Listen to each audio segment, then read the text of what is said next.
نستعين والصلاة والسلام على النبي الأمين محمد وآله وصحبه أجمعين أما بعد۔ نیکی کرنے کے فائدے آپ لوگوں کو بتائے گئے اور نیکی کرنے کے لیے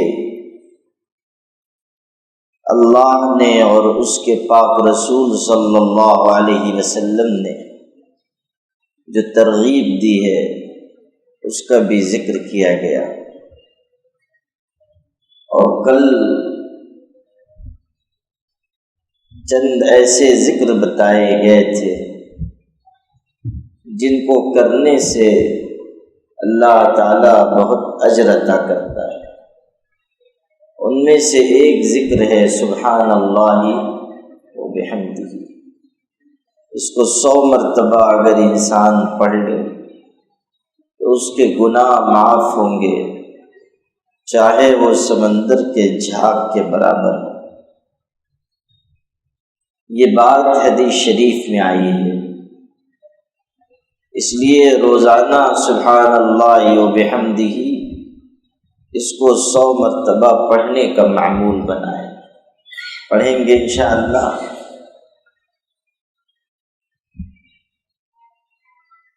اس سے ایک بات یاد آ گئی، دیکھیے سبحان اللہ و بحمدہ زبان پر کتنا آسان ہے، پڑھنے میں بھی زیادہ دیر نہیں لگے گی، آدمی 4 منٹ میں 5 منٹ میں پڑھ لے۔ بہت ہی رفتار سست ہے تب بھی 6 منٹ میں پڑھ لے گا انشاءاللہ۔ یہ اور بات ہے کہ کوئی بالکل ہی ہجے لگا کے پڑھتا رہے تو تھوڑی اور دیر لگ جائے گی، ورنہ جو آدمی ایسا ہے کہ روانی سے پڑھ لے 3 منٹ میں 4 منٹ میں پڑھ لے گا 100 مرتبہ۔ اب دیکھیے عمل اتنا آسان ہے اور اجر کتنا بڑا ہے، اجر کتنا بڑا ہے کہ سمندر کے جھاگ کے برابر بھی گناہوں مٹ جائیں گے۔ اس سے یہ بات سمجھیے کہ نیکی کرنا آسان ہے۔ اصل میں جب انسان نیکی کی طرف بڑھنا چاہتا ہے تو شیطان اس کے ذہن میں ایک وسوسہ ڈالتا ہے، ایک خلل پیدا کرتا ہے کہ نیکی تو بہت مشکل کام ہے، ہم سے نہیں ہو پائے گی، ہم نہیں کر پائیں گے۔ حالانکہ اکثر و بیشتر نیکیاں وہ ہیں جو نہایت آسان ہیں۔ کچھ نیکی کرنے میں تھوڑی محنت لگتی ہے، ایسا نہیں ہے کہ بغیر محنت کے سب کام ہو جائے، لیکن اکثر نیکی کے کام آسان ہیں۔ آپ راستے سے چل رہے ہیں، آپ نے کسی کو سلام کیا، کوئی مشقت ہوئی، کوئی بہت مشکل عمل ہے، آپ کو کسی نے سلام کیا، آپ نے جواب دے دیا، کوئی محنت آپ کی اس میں زیادہ لگی، بالکل آسان کام۔ راستے میں کوئی تکلیف دینے والی چیز تھی، آپ نے ہٹا دی، کوئی محنت لگی۔ ایسا تو نہیں ہے کہ کوئی بہت بھاری چٹان لا کے راستے میں رکھ دے گا، کوئی کانٹا ہوگا، کوئی ٹھوکر ہوگی، کوئی پتھر ہوگا، آدمی آسانی سے ہٹا سکتا ہے۔ یہ ہو گئی نیکی۔ انسان چل رہا ہے، نگاہ جھکا کر چلے، یہ ہو گئی نیکی۔ کسی نے راستہ پوچھ لیا، آپ نے راستہ بتا دیا، آپ کو مل گئی نیکی، بشرطے کہ آپ نے صحیح راستہ بتایا ہو، ورنہ آپ نے اگر اس کو بتا دیا کہ اس گلی سے اس گلی میں چلے جائیے، یعنی غلط راستہ، تو آپ کو بجائے نیکی کے گناہ ملے گا، اس لیے کہ آپ نے ایک انسان کو پریشان کر دیا۔ اگر آپ نے صحیح راستہ بتایا آپ کو نیکی ملی۔ آپ مسجد آ رہے ہیں، گھر سے مسجد آ رہے ہیں، آپ کوئی ذکر نہیں بھی کر رہے ہیں، کوئی آپ اللہ کا نام نہیں بھی لے رہے ہیں، آپ تلاوت نہیں بھی کر رہے ہیں، صرف وضو کر کے آپ اپنے گھر سے چلیے مسجد کی طرف، جتنے قدم آپ کے اٹھیں گے ہر قدم پر آپ کو نیکی ملے گی۔ بھلا بتائیے، گھر سے وضو کر کے آنا کوئی محنت کا کام ہے؟ انسان کو وضو تو کرنا ہی ہے، بغیر وضو نماز ہوگی نہیں۔ فرق اتنا ہے کہ آپ نے مسجد میں وضو کرنے کے بجائے گھر میں وضو کر لیا، اور وہاں سے آپ پیدل چلے آ رہے ہیں، جتنے قدم آپ کے اٹھیں گے ہر قدم پر آپ کو نیکی ملے گی۔ بعض صحابہ کے بارے میں یہ بات ملتی ہے کہ وہ گھر سے مسجد آنے لگتے تھے تو جان بوجھ کر چھوٹے چھوٹے قدم اٹھاتے تھے، یعنی لمبا قدم اٹھا سکتے ہیں لیکن جان بوجھ کر پیر نزدیک نزدیک رکھتے تھے تاکہ قدم بڑھ جائیں اور نیکی بڑھ جائے۔ دیکھیے نیکی کا کیسا شوق ہے، اجر حاصل کرنے کا کیسا شوق ہے۔ بعض صحابہ کرام کے مکانات مسجد سے ذرا دور تھے، اور وہ وہاں سے آتے تھے تو وقت بھی لگتا تھا، اور پیدل چل کے آنے میں تھوڑی محنت بھی ہوتی تھی۔ نبی کریم صلی اللہ علیہ وسلم سے ان لوگوں نے یہ کہا کہ ہم یہ ارادہ کر رہے ہیں کہ وہاں سے گھر بیچ کر مسجد کے قریب آ جائیں، یہاں رہنے لگیں تاکہ مسجد آسانی سے آ جائے۔ آپ نے کیا فرمایا؟ آپ نے کہا وہیں رہو، اور پھر آپ نے ایک جملہ ارشاد فرمایا، دیارکم تکتب آثارکم، وہیں رہو، تمہارے قدم کے آثار لکھے جاتے ہیں، نقش قدم اللہ کے ہاں لکھے جاتے ہیں، یعنی جتنے قدم اٹھا کر تم آتے ہو ہر قدم پر تم کو نیکی ملتی ہے۔ اب آپ دیکھیے، وضو کر کے آنا یہ کتنا انسان کے نیکی کے ذخیرے میں اضافہ کر رہا ہے۔ آپ کا گھر اگر مسجد سے 100 قدم دور ہے، آپ آئے، آپ کوئی ذکر نہیں کر رہے ہیں، کوئی تلاوت نہیں کر رہے ہیں، چپ چاپ آپ چلے آئے، آپ کو 100 نیکی مل گئی۔ اگر آپ وہاں سے کچھ پڑھتے ہوئے آ گئے، وہ الگ نیکی آپ کو ملے گی۔ مان لیجئے 100 قدم ہے، آپ نے سوچا یہاں سے وہاں تک سبحان اللہ پڑھتا چلا جاؤں، آپ سبحان اللہ پڑھتے ہوئے آئے، 100 دفعہ سبحان اللہ کہہ لیا، تو آپ کے لیے 1000 نیکیاں لکھ دی گئی۔ حدیث میں یہ بات ہے کہ سبحان اللہ جو 100 مرتبہ پڑھے گا 1000 نیکی ملے گی۔ تو 1000 نیکی وہ، آپ کے 100 قدم کی نیکی الگ، 1100 نیکی مل گئی آپ کو۔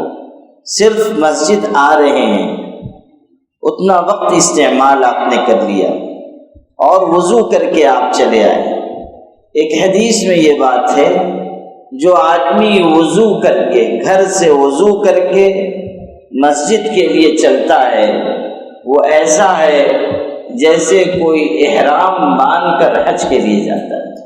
بھلا بتائیے کتنی بڑی بات ہے۔ ہر آدمی حج کے لیے نہیں جا سکتا ہے، بہت سے لوگ ایسے ہوتے ہیں جو غریب ہیں، جن کے پاس اتنا مال نہیں ہے، جو نہیں جا سکتے ہیں، ان کے لیے اس میں کیسی تسلی ہے کہ آپ وضو کر کے گھر سے نکلے مسجد کے لیے، آپ ایسے ہیں جیسے کوئی احرام باندھ کر حج کے لیے جا رہا ہے۔ لیکن ہم لوگ دھیان نہیں دیتے، توجہ نہیں رکھتے۔ یہ کتنے آسان عمل ہیں، اگر ہم تھوڑی سی توجہ کر لیں۔ باوضو رہنا ویسے بھی بابرکت چیز ہے۔ انسان کے اوپر ہر وقت شیطان کا حملہ ہوتا ہے، شیطان کی الغار ہوتی ہے، شیطان تو نیکی سے روکنے کے لیے ہر وقت محنت میں لگا ہے۔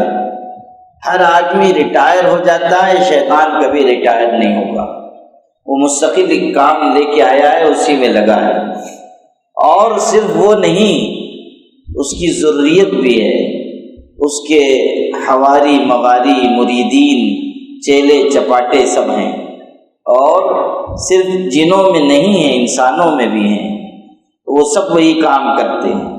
جیسے آپ نکلے مسجد کے لیے اور راستے میں کوئی مل گیا، چلیے ذرا چائے پی لیتے ہیں اور چلیے ذرا ٹہل کے آ جاتے ہیں۔ آپ نے کہا نماز بعد میں پڑھ لیں گے اور لے کے چلا گیا، آپ سمجھ لیجئے کہ اس کا شجر نسب کدھر ہے۔ یہ جو نماز سے روکا جس نے اور ذکر سے روکا، اللہ کے گھر آنے سے روک دیا، یہ کس کا نمائندہ ہے؟ یہ کس کا ایجنٹ ہے؟ یہ وہی حضرت ابلیس، اسی سے اس کا تعلق ہے۔ جو ذکر سے، نماز سے، طاعت سے، عبادت سے روکتا ہے، وہی شیطان کا نمائندہ ہے۔ شیطان کا جو کام کرے گا، جو شیطان کے راستے کی طرف بلائے گا، وہی ہے شیطان کی جماعت سے تعلق رکھنے والا۔ کتنے لوگ ایسے ہوتے ہیں، وہ بیچارے خیر کے کام کی طرف جانا چاہ رہے ہیں، لیکن کوئی آ جاتا ہے شیطان انسان نما یا انسان شیطان نما، وہ راستے ہی میں اچک لیتا ہے اور انسان کو بجائے بھلائی کے برائی میں لگا دیتا ہے، بجائے اچھائی کے غلط کاری میں لگا دیتا ہے۔ اور انسان اگر اس طرح شیطان کی الغار کا شکار ہو گیا، وہ نیکی سے محروم ہو گیا۔ تو شیطان کوشش کرتا ہے کہ انسان کے اوپر اثر انداز ہو، اس کو برائی کی طرف لے جائے۔ اب یہاں سے ایک نقطہ یہ سمجھ لیجئے کہ جو انسان باوضو رہتا ہے، شیطان کا اثر اس کے اوپر کم ہوتا ہے۔ باوضو ہونے کی وجہ سے شیطان کے اثر سے، شیطان کے وسوسے سے، شیطان کی الغار سے آدمی بچ پاتا ہے۔ وضو میں طاقت ہے، باوضو رہنا یہ انسان کو شیطانی حملے سے بچاتا ہے۔ دو چیزیں ہیں، ایک باوضو ہونا اور دوسرے اللہ کا ذکر کرنا۔ یہ دو چیزیں ایسی ہیں جو شیطان کے اثر کو روکتی ہیں۔ باوضو ہے انسان تب، اور جب اللہ کا ذکر کرتا ہے۔ حدیث میں ہے شیطان انسان کے دل کے پاس بیٹھا رہتا ہے، دل کے پاس، اور اس کی سونڈ ہے، اس کی سونڈ ہے۔ جب انسان اللہ کے ذکر سے غافل ہوتا ہے، وہ اپنی سونڈ اس کے دل میں داخل کر دیتا ہے اور اس میں وساوس ڈالتا ہے، برے خیالات ڈالتا ہے، بہکاتا ہے۔ یہ جو اس نے سونڈ اندر داخل کی، تو یہ وساوس کا اور برائیوں کا اور برے خیالات کا انجیکشن لگاتا ہے۔ اب انسان برے خیال کی وجہ سے برائی کی طرف بڑھ جاتا ہے۔ جب انسان اللہ کا ذکر کرتا ہے، شیطان پیچھے ہٹ جاتا ہے، اس کو یہ طاقت نہیں رہتی کہ اب وسوسہ ڈالے، اس کو طاقت نہیں رہتی کہ اب انسان کے دل کے اندر برا خیال پیدا کرے۔ اگر انسان اللہ کا ذکر کرنے لگے، اللہ کو یاد کرنے لگے، تو دو چیزیں، باوضو رہنا اور اللہ کا ذکر کرنا، یہ دو چیزیں انسان کو شیطان کے حملے سے بچاتی ہیں، شیطان کے وار سے بچاتی ہیں۔ تو اگر انسان گھر سے وضو کر کے آ رہا ہے، زیادہ وقت باوضو رہے گا۔ اگر انسان کوشش کرے کہ عام حالات میں بھی نماز کے اوقات کے علاوہ بھی باوضو رہے، برکت کی چیز ہے، اس کے لیے شیطان سے حفاظت کا ذریعہ ہے۔ ایک قصہ آپ کو سنا دیتا ہوں، ہمارے حضرت رحمۃ اللہ علیہ نے ایک دفعہ سنایا۔ ایک بادشاہ تھا، اس کا نام تھا محمود۔ نام کیا تھا؟ محمود۔ اور اس زمانے میں بادشاہوں کو شوق ہوا کرتا تھا، تو اس نے بہت سے ہاتھی بھی پال رکھے تھے بادشاہ نے، اور ایک اس کا بہت بڑا ہاتھی تھا اور اس کا نام تھا محمود، اس کا بھی نام تھا محمود، اپنے نام پہ اس نے ہاتھی کا بھی نام رکھ دیا، اور وہ بہت اونچا تگڑا صحت مند ہاتھی۔ اللہ کی تقدیر کے ایک مرتبہ ایسا ہوا کہ وہ ہاتھی پاگل ہو گیا، وہ جو محمود ہاتھی تھا، اور جب پاگل ہو جاتا ہے ہاتھی تو بہت خطرناک ہوتا ہے، جو سامنے آئے اس کو پٹک دے گا۔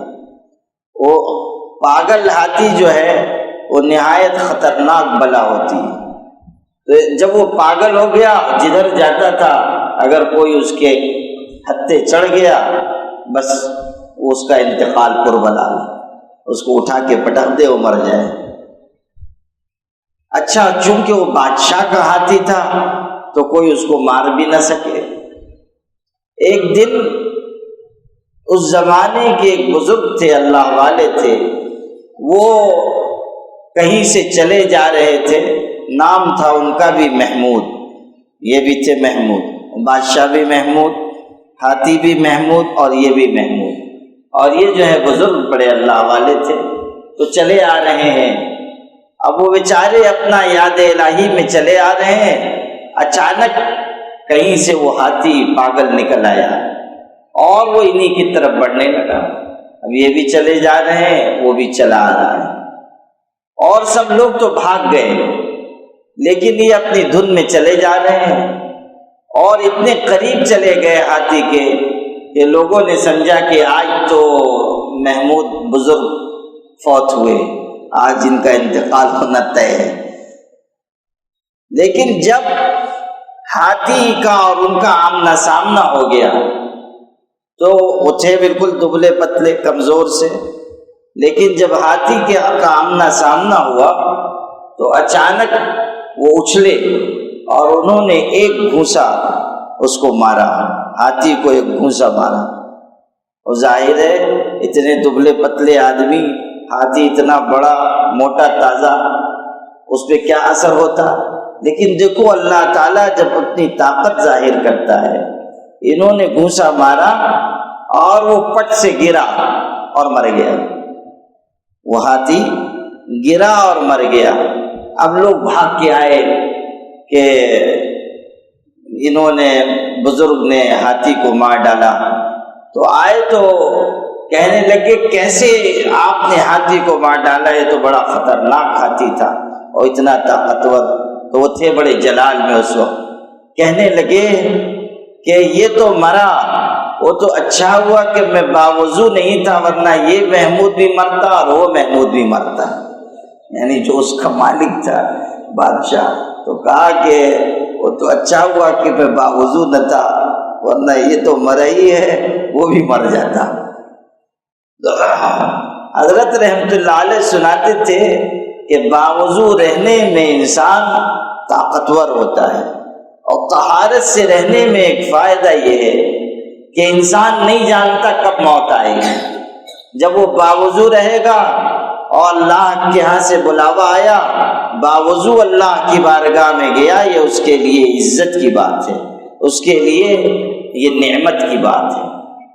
تو میرے بھائی بات یہ چل رہی تھی کہ گھر سے اگر آدمی وضو کر کے مسجد آئے بہت نیکی ہے، اور یہ بات اس لیے میں بتا رہا تھا کہ چھوٹی چھوٹی آسان بہت سی نیکیاں ہیں، انسان ان کو تھوڑی سی توجہ سے کر سکتا ہے۔ ہم لوگ غفلت میں رہ جاتے ہیں یا بے توجہی برتتے ہیں، حالانکہ اگر ہم تھوڑی سی توجہ دیں نیکی ہم کما سکتے ہیں، اور آخرت کے لیے توشہ ہوتا جائے گا، اللہ کے دربار کے لیے ایک ذخیرہ ہوتا جائے گا۔ کہتے ہیں نا کہ انسان قطرہ قطرہ جمع کرتا ہے وہ دریا ہو جاتا ہے، تو ایسے ہی تھوڑی تھوڑی نیکی اگر ہم کرتے رہیں گے وہ بہت سارا سرمایہ ہو جائے گا، اللہ کے یہاں کے لیے ذخیرہ ہو جائے گا۔ اور یہ بھی سمجھ لیجیے کہ اگر قیامت کے دن ایک نیکی بھی ہماری نجات کے لیے کم پڑی تو آخرت میں کوئی دینے والا نہیں، نہ ماں باپ، نہ اولاد، نہ بھائی بہن، کوئی نہیں دے گا۔ آج موقع ہے کہ ہم نیکی کریں۔ اور یہ بھی سمجھیے کہ جب انسان نیکی کرنے کے لیے جاتا ہے تو شیطان بھی زور لگاتا ہے، انسان کا نفس بھی روکتا ہے، اور ماحول کے فتنے بھی روکتے ہیں۔ ماحول کے فتنے 3 چیزیں ہیں جو نیکی کے راستے میں رکاوٹ بنتی ہیں۔ ایک تو انسان کا اپنا نفس، اور دوسرے شیطان، اور تیسرے ماحول کے فتنے، ماحول کی خرابیاں۔ یہ تینوں چیزیں ہیں جو پورا زور لگاتی ہیں کہ انسان نیکی نہ کرے، انسان بھلا کام نہ کرے۔ تو دیکھیے، جب انسان کے اندر نیکی کی طرف رغبت پیدا ہو تو اسے بڑھتے چلے جانا چاہیے، اور اگر نفس رکاوٹ بنے اس کو دبائے۔ شیطان اگر زور لگائے تو شیطان کا مقابلہ کرے، لا حول پڑھ کے اس کو دفع کرے، اور ماحول کے فتنوں سے بھی اپنے آپ کو بچائے۔ آج بہت سے لوگوں کے بگاڑ کا بنیادی سبب جو ہے وہ ماحول کے فتنے ہیں، بنیادی سبب ان کے بگڑنے کا۔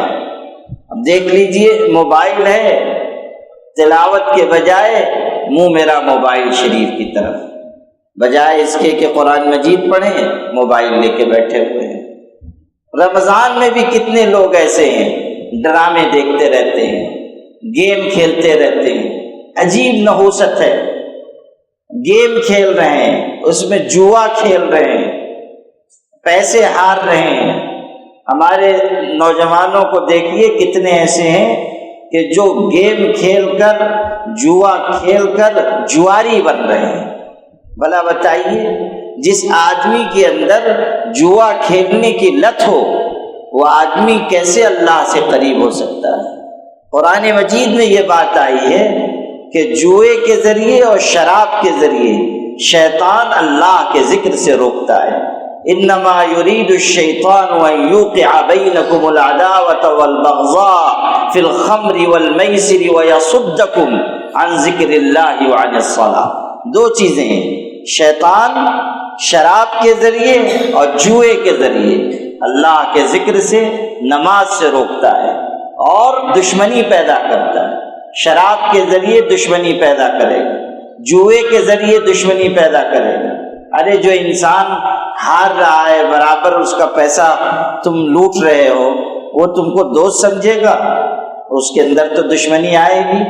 جب موقع ملے گا، اگر اس کو طاقت ہوگی تم کو ہی صاف کر دے گا، اس لیے کہ وہ سوچے گا اس نے کمبخت نے میرا سب لوٹ لیا ہے۔ جوا ایسی خطرناک بیماری ہے، ایسی لت ہے کہ لوگ پیسے نہیں، صرف پیسے نہیں، اپنی بیویاں ہار جاتے ہیں۔ جی ہاں، ایسے دردناک واقعات ہو چکے ہیں کہ لوگوں نے پیسوں سے جوا کھیلا، پھر بیوی کو داؤ پہ لگا دیا، گھر بار داؤ پہ لگا دیا۔ اور پہلے تو یہ ہوتا تھا کہ جوا کھیلنا اتنا آسان نہیں تھا، کہیں جوئے کے اڈے پہ جانا پڑتا تھا، کہیں چھپ چھپا کے لوگ کھیلتے تھے۔ اب موبائل ہے، دنیا زمانے کا جوا اس میں موجود ہے، اور اس میں ہمارے نوجوان مشغول ہیں۔ افسوس تو یہ ہے رمضان میں یہ کام کر رہے ہیں، رمضان میں جوا کھیل رہے ہیں، رمضان میں بیٹھ کے گیم کھیل رہے ہیں۔ حد ہو گئی۔ آپ پتہ نہیں آپ کو علم ہوا یا نہیں، لیکن میں جس سال حج کے لیے گیا ہوا تھا، اس سال وہاں کا ایک ویڈیو سوشل میڈیا پر وائرل ہوا، اسی سال 2019 کی بات ہے، اور مزدلفہ میں جو رات گزاری جاتی ہے وہ نہایت مبارک رات ہوتی ہے۔ عرفات سے لوگ آتے ہیں، حج کا سب سے بڑا رکن ادا کرتے ہیں، اور مزدلفہ آتے ہیں، اور وہاں 2 نمازیں ایک ساتھ پڑھتے ہیں، مغرب کی نماز اور عشاء کی نماز جمع کرتے ہیں۔ وہاں کے لیے وہی حکم ہے۔ عرفات میں مغرب نہیں پڑھتے ہیں، وہاں چھوڑ دیتے ہیں مغرب، آ کر پھر مزدلفہ میں مغرب بھی پڑھتے ہیں، عشاء بھی پڑھتے ہیں، اور رات وہیں گزارتے ہیں، پھر صبح چلتے ہیں مینا کے لیے، اور پھر شیطان کو کنکری مارتے ہیں۔ تو وہ مزدلفہ کی رات نہایت بابرکت ہے، بلکہ بعض روایتوں میں تو یہ الفاظ آئے ہیں کہ مزدلفہ کی رات اپنی فضیلت میں شب قدر سے بھی بڑھ کر ہے۔ اندازہ کیجیے، مزدلفہ میں جو رات گزاری جاتی ہے وہ رات ذکر کے لیے ہے، اللہ کی عبادت کے لیے، دعا کے لیے، لیکن آپ کو یہ سنا رہا تھا کہ لت کیا چیز ہوتی ہے۔ سوشل میڈیا پر ویڈیو باضابطہ آیا کہ چند نوجوان جو وہیں کے کہیں سعودی عرب کے کسی خطے کے تھے، عربی شکل و صورت سے محسوس ہو رہا تھا، وہ مزدلفہ میں احرام کی حالت میں بیٹھ کر جوا کھیل رہے ہیں، 4-5 جمع ہیں اور جوا کھیل رہے ہیں۔ اندازہ کیجیے، انسان کو اگر لت ہوگی، اگر انسان برائی میں مبتلا ہو جائے گا تو اندازہ کیجیے کہ احرام کی حالت ہے، حج کر رہے ہیں، مزدلفہ میں ہیں، رات اللہ کے ذکر اور عبادت کے لیے وہاں بیٹھ کے، اور لوگ بیچارے حج کرنے والے وہ ذکر و دعا میں اور یہ بیٹھ کے جوا کھیل رہے ہیں۔ تو یہ ہے وہ چیز کہ ماحول کا فتنہ انسان کو برباد کر دیتا ہے۔ اور ہمارے نوجوان رمضان کو کیسی بے دردی کے ساتھ گزار رہے ہیں، وقت کیسے بے دریغ صرف کر رہے ہیں، ڈرامے دیکھ رہے ہیں، سیریل دیکھ رہے ہیں، جوا کھیل رہے ہیں، بیٹھ کے گیم کھیل رہے ہیں۔ ابھی میں نے جمعہ میں عرض کیا کہ اس وقت ملک کے حالات نہایت تشویش کے ہیں، نہایت درجہ خطرات سے ہم لوگ گر چکے ہیں، پریشانیاں اپنی حدوں کو چھو رہی ہیں۔ کل کیا ہوگا، آنے والے دنوں میں کیا ہوگا، کوئی نہیں کہہ سکتا ہے۔ حالات کیا رخ اختیار کر لیں گے اس ملک میں، کوئی نہیں کہہ سکتا ہے، لیکن ہمارے اندر احساس کی کوئی لہر نہیں پیدا ہوتی، ہم گناہوں کو چھوڑنے کے لیے تیار نہیں ہوتے، ہمارے نوجوان فکر کے لیے اپنے آپ کو بدلنے کے لیے تیار نہیں ہوتے۔ غور کیجئے، کیا زندہ ملتیں اور قومیں اس طرح زندگی گزارتی ہیں؟ جب ایک طرف ایسے سخت خطرات ہوں، مشکلات ہوں، دشواریاں ہوں، اس وقت کیا یہ زیب دیتا ہے کہ ہم منچاہی چیزوں میں، خواہشات میں، دنیا کے کاموں میں بس لگے رہیں اور زندگی بے مصرف گزارتے رہیں؟ اس وقت ہمارا ملک دو راہیں پر کھڑا ہوا ہے، اور جو نفرت کی آگ برسوں میں سلگائی گئی ہے وہ اندر اندر آتش فشاں بن چکی ہے۔ خدا نخواستہ کسی وقت بھی وہ لاوا پھوٹا تو اس ملت کے لیے نہایت دشواری پیدا ہو جائے گی۔ جو تیاریاں ہیں لوگوں کی، جو منصوبے ہیں، جو ارادے ہیں، جو ان کی سازشیں ہیں، جو ان کی تدبیریں ہیں، وہ ہم سمجھنے کے لیے تیار نہیں ہیں۔ ہمارا کام بس لاؤبالی پن کے ساتھ جینا، لاپرواہی کے ساتھ جینا، بس ہنس کھیل کر موج مستی میں وقت گزار دینا۔ یاد رکھیے، اللہ تعالی مہلت دیتا ہے، موقع دیتا ہے، فرصت دیتا ہے، سنبھلنے کے لیے اللہ وقت عطا کرتا ہے۔ اگر لوگوں نے اس کو غنیمت جانا تو ٹھیک ہے، اور اگر غنیمت نہ جانا تو پھر ایسی مشکلات آتی ہیں کہ انسان کے پاس اس کا کوئی علاج نہیں ہوا کرتا۔ اس وقت کے آنے سے پہلے ہمیں فکر کرنی چاہیے، اس وقت کے آنے سے پہلے ہمیں اپنے آپ کو بدل لینا چاہیے۔ لوگ نصیحت کرتے ہیں، ہم ایک کان سے سن کے دوسرے کان سے اڑا دیتے ہیں۔ میرے بھائی، ایسا مت کیجیے کہ جس کی وجہ سے دنیا بھی ہماری برباد ہو، آخرت بھی ہماری برباد ہو۔ تو اس لیے نفس اور شیطان اور ماحول کے فتنے، ان سب کا مقابلہ کر کے نیکی کے راستے پر آئیے، نیکی کمائیے، نیکی جمع کیجیے، نیکی کا توشہ آخرت کے لیے لیجیے، تاکہ اللہ کی یہاں سرخروئی ہو۔